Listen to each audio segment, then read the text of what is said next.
guys, welcome back to my channel. Hi.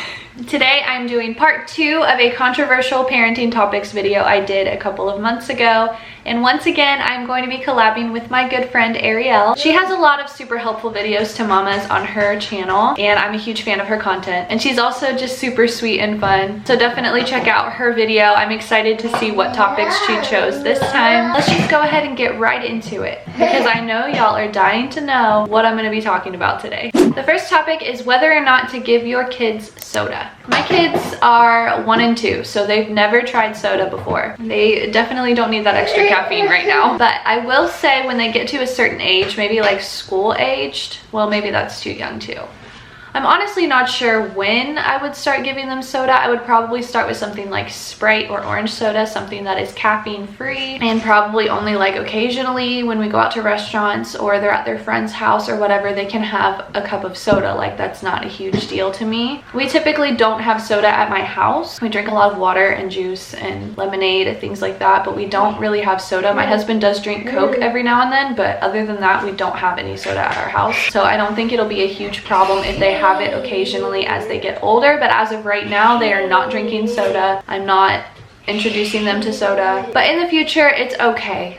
It's not a huge deal if they have a cup of soda every now and then. The next topic is finishing their plates, no matter what. I actually don't believe in this method. I think if it's something that they like and they've asked for it, that they should at least eat it and pretty much finish their plate. But when it comes to dinner time and as they're trying new things, my thing is I'm okay if they at least try the food. If they just completely refuse to try it at all, that doesn't fly with me. But I'm not a fan of like making eat their entire plate if they're not hungry or they don't like what's on their plate. But I do want them to at least try what I have given them, and then we will go from there. But as long as they've eaten something, like, I don't care if they finish their plate completely. We'll just save it and they can have it another day if they did like it. But like, finishing their plate no matter what, I'm not like a huge fan of it. It's okay if you are, like, no judgment here. I forgot to mention that you don't have to agree with me. Your opinion is your own. You're entitled to your own opinion. I'm entitled to mine, and we're just gonna leave it at that. But there really is no right or wrong way to answer these questions, as long as you're doing what's best for you and your baby and taking care of your baby and all of that fun stuff. But yes, no judgment to you if you make your kids finish their plates. It's fine. I had to zoom out a little bit. I was tired of it like cutting off the top of my head. The next topic is lying to kids. Now this includes like Santa Claus, scary things, mature things, you know, things like that. This one's really hard for me. I'm not mad at my parents for lying to me about Santa Claus. Like, that was just, that made the whole experience more fun and more magical, and I just enjoyed it that way. I know that not every kid feels that way about it, but from my experience, that's what it was like for me. So I do think it's okay to lie to your kids about there being a Santa Claus, because it just makes the whole experience more fun for them. And when it comes to like scary or mature things, I do think it's good to teach them things like that at a young age. But at the same time, my kids are not at that age right now, and I don't think they will be for a few more years. Maybe when they start going to school and start experiencing different things, maybe then would be a good appropriate time to talk about those kinds of things. But I really just don't know what I would do, honestly. I don't know what I would do if they heard something and asked me about it. I can't really think of an example right now. But just like heavy, mature things that they don't need to be learning about right now or being exposed to at all, I really don't know what I would do. I haven't been put in that situation yet. My kids are really little still. But I do think it is okay to talk to them about those things and not lie to them if they did come to me and ask about certain topics at a young age. I just may have to enlist like my husband's help or something, because I don't know how I would react to that. But it is important to not shelter them, because they are going to be exposed to certain things. So it is more important to be truthful about certain things than it is to lie and cover things up. And then that way they could like better navigate those things and just be more prepared for certain conversations and things like that. The next topic is allowing kids to pick their own outfits. I don't really know why this is controversial, but I also haven't like gone anywhere that's like would be questionable for them to have certain outfits. My daughter does love to pick her own dresses and stuff. I will tell her, like, if we're going to the park or something, I'm not gonna let her wear a super fancy dress, because if you know my daughter, you know she always wants to wear the fanciest, ballerina dresses that there is. So I won't let her wear stuff like that to the park or somewhere where she's gonna get super messy, or if she's gonna trip on a long dress or something, you know? But other than that, I don't really care if she picks her own outfits. If we're going to church, she can wear whatever dress she wants, whatever outfit she wants. She's worn her princess dress up Cinderella shoes to church before, and that was fine. She's worn her slippers to church before, and that's been fine. But I will say that there are certain times where I'd be like, no, we can't wear that today, because maybe it's like a hassle to put on and off, or we're trying to get somewhere fast, or, you know, like there are certain times where I'll be like, no, we're gonna wear this and it's gonna be fine. But for the most part, I don't really care what she wears. Wear whatever makes her happy. The next topic is months versus years. I thought this one was really funny when I saw it, because me and my friend were just talking about this. But basically this just means that you prefer to say like your child is 36 months rather than 3 years old. I do think that's a little excessive. I will say certain months up to a certain point. Before they turn 2, I will say like they are 23 months or 24 months. And then after that, they are 2 and up. And the reason I do that is because the months between a 1-year-old turning 2 are so different. Once they turn 1, they're basically just still a baby to me. And then as they start getting closer and closer to 2, they start getting a little bit older and they're developing a lot more. So when you say that someone is like 13 months versus 18 months, that's a big jump. And people will be like, oh, okay, like they get that. So I say up to 2 years old, and then after that it's like 2 or 2.5. And there's also a certain type of people that you would say that to, if that makes sense. Like if a child came up to you and asked how old your baby was and they were like 16 months, you would just say 1, because that's all they really know. They can't put 16 months in with 1. It kind of confuses them. Maybe not all kids, but I just feel like it makes more sense to just say 1 if a child is asking you. But no, once they are 2, I do not say 26 months or whatever. Like I don't even know how many months my daughter is right now, but I will say that my son is 18 months.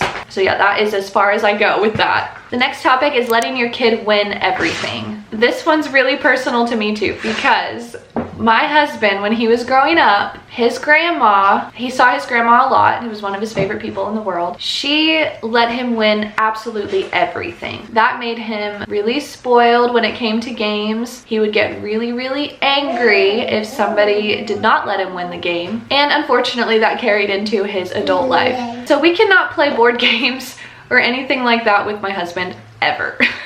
Because he gets so mad, he'll like shut down when he starts losing, and it's not fun for him anymore. And his childhood, it just kind of ruined him when it comes to that. So I'm a firm believer in not letting your child win, because they are not going to win everything in this crazy world. So I don't think that they should win everything, because that's just not how the real world works. And then they will learn not to be sore losers and be appreciative when they do win and things like that. So I do not want, I know it's sad. It seems really sad when you're playing with like a 5-year-old and they keep losing because they're playing with older kids, but that's fine. That builds them up. It makes it so much better when they do finally win. Definitely don't want to let my kids win all the time. The next topic is paying children to do chores. I actually believe in this. I don't have kids right now who are old enough for me to start doing that, but it is something that my husband and I have talked about doing in the future, like having a little chore chart and writing down certain amounts for things that they can do, and they can choose certain things that they want to do for the week, and they at least have to pick 2 or something like that. We haven't actually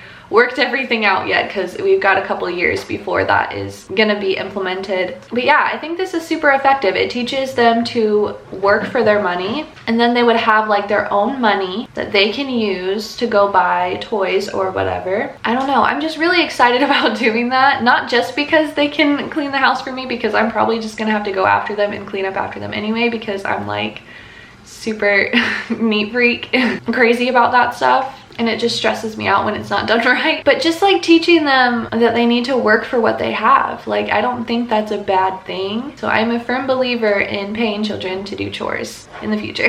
The next topic is piercing a baby's ears. I really don't care if someone pierces their baby's ears. Like that is their own choice. Like it doesn't affect the baby in any way, as long as the parent is like taking care of their ears. The camera cut off on me, but I was saying that it's okay if you pierce your baby's ears as long as the parent is taking care of the ears and not letting it get infected.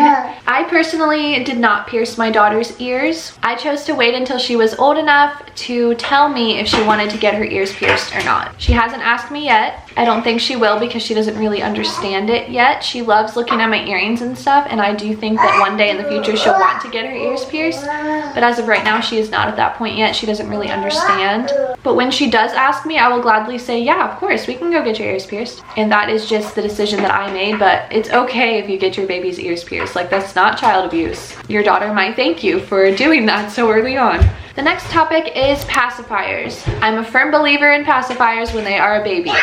For me, it did not cause nipple confusion. It allowed me to have a break. They did not use me as a pacifier as often, and it helped them sleep and stop screaming. I can't even imagine the moms with babies who would not take a pacifier and they just kept screaming and screaming and you couldn't do anything about it. That stresses me out just thinking about it. I do hate that my kids are, well, my daughter's not anymore. She doesn't take a pacifier anymore. We weaned her off of it, but she was super addicted to it, and it was quite a process to get her to get rid of it. And same with my son. He loves his pacifier. He only uses it at night, and that's kind of what we did with my daughter as well. But he's so like addicted to it, and it's such a comfort thing for him that he can't sleep without it right now. So when he drops it or throws it or whatever, he screams and screams and screams until we go in there and give it back to him. So I don't love that part of it, but early on it did help him with self-soothing and comforting himself. So I don't like not believe in pacifiers, even though they can get super addicted to them, and then it's really hard to break them of that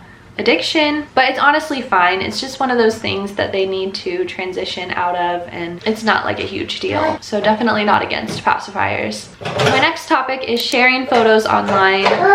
The reason that I'm sharing this one is because I obviously make YouTube videos and I have an Instagram account, and a lot of you watching probably have the same things, and I'm not against sharing photos online. This is a way for a lot of my family that I don't see very often to catch up on their lives and see how much they've grown and things like that. I would hate to take that away from them.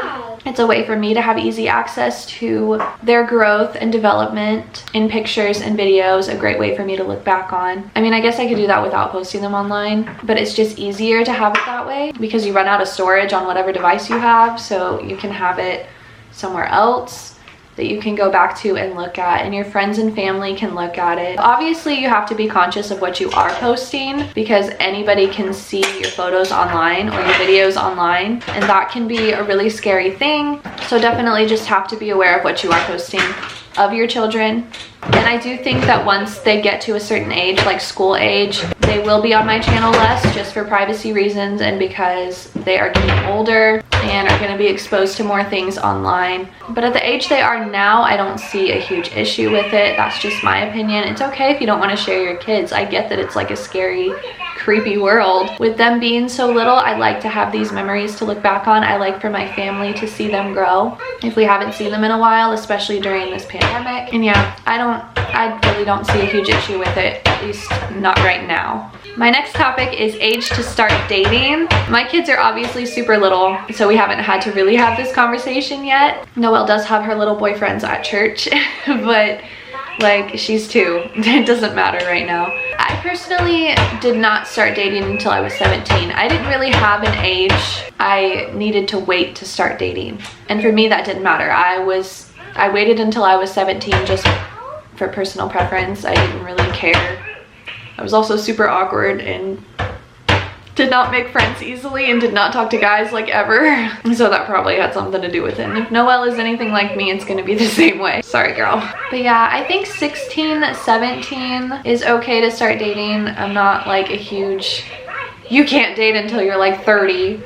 I feel like Philip is like that sometimes. He jokes about it, but I don't know if he's actually serious. But the thing is, most high school relationships do not matter at all. And I do think it's important for my kids to figure that out on their own and just kind of figure out what works for them and stuff. And they're gonna be changing as they get older. So whoever they date in high school is gonna be different. They're going to be different as they become adults. I know that some people do find their high school sweethearts and they get lucky, I guess, that they both change and they both liked their changes and still loved each other. And that's fine, that's great, but that usually doesn't happen. because your interests and your likes and everything just change. But I don't think it's a bad thing for kids to date when they're that young. That's part of kind of a life experience that they need to navigate and figure out. Obviously, we'd have to approve of everybody that they bring home, but I really don't exactly know how I'm going to be when they get that age. But as of right now, I don't see a problem with them dating when they are teenagers. And just because it's part of the experience and they learn what they like and dislike, and they learn, I don't know, just like that part of life, if that makes sense. And honestly, I think if we were super strict about it and said you can't do this, you can't go out with that person, they would just rebel and do it anyway, because we are so against it. So if we are more lenient with like certain limitations and rules, I think that would be a lot better than the alternative. Okay, and my last topic is young kids and cell phones. I don't think that a 5-year-old or a 10-year-old should have a cell phone, like a full internet texting cell phone. I don't like that at all. I do think it's okay for them to have a cell phone that just calls your parents. I do think it's important for them to learn responsibility in that regard, but not have a phone that like goes on the internet and you can watch YouTube videos or text your friends. I don't agree with that. But having a phone that you can call your parents in case of an emergency when they're at school or something, that is totally fine, because we do live in a crazy world, and I and they would probably feel much better knowing that they could contact us if they were in danger or anything like that, instead of just feeling completely helpless in that situation. But no, I do not agree with young kids having like iPhones. And that is it. That is all the controversial parenting topics that I'm going to talk about today.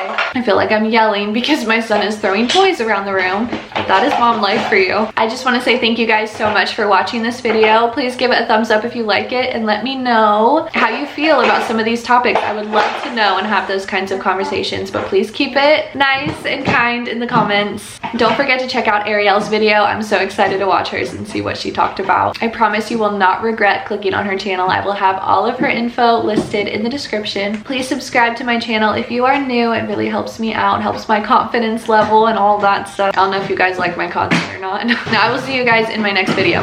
Bye guys. Say yay!